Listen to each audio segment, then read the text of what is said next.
জম্মু কাশ্মীরেও হস্তক্ষেপ করতে পারে চীন। সম্প্রতি দালাই লামার অরুণাচল প্রদেশ সফরকে ঘিরে ক্ষোভ উগরে দিল চীনা সংবাদ মাধ্যম। চীনের সরকারি সংবাদ মাধ্যম বৃহস্পতিবার ভারতকে হুমকি দিয়েছে। সেই সংবাদ মাধ্যমের দাবি, জম্মু কাশ্মীরের অশান্ত পরিস্থিতিতে এবার হস্তক্ষেপ করতে পারে চীন। অরুণাচল প্রদেশ সফরে এসে তিব্বতের স্বায়ত্তশাসন নিয়ে সওয়াল হন দালাই লামা। এর পাশাপাশি তিনি জানিয়েছিলেন চীনের থেকে স্বাধীনতা চান না তিনি। এই মন্তব্যেই ক্ষিপ্ত হয়ে ওঠে চীন। এরপরে চীনা সংবাদ মাধ্যম তীব্র হুঁশিয়ারি দিয়েছে ভারতকে।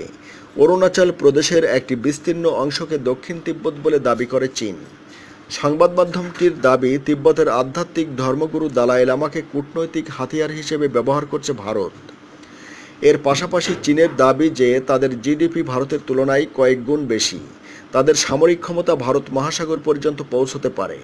ভারতের প্রতিবেশী দেশের সঙ্গে তাদের সম্পর্ক ভালো।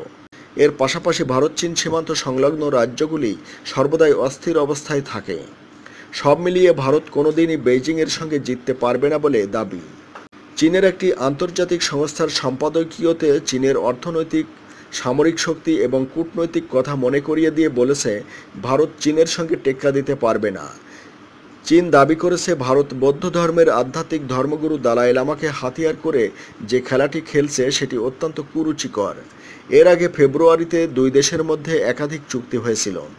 নিউক্লিয়ার প্রজেক্ট নিয়েও কথা হয়েছিল এই আলোচনাতে।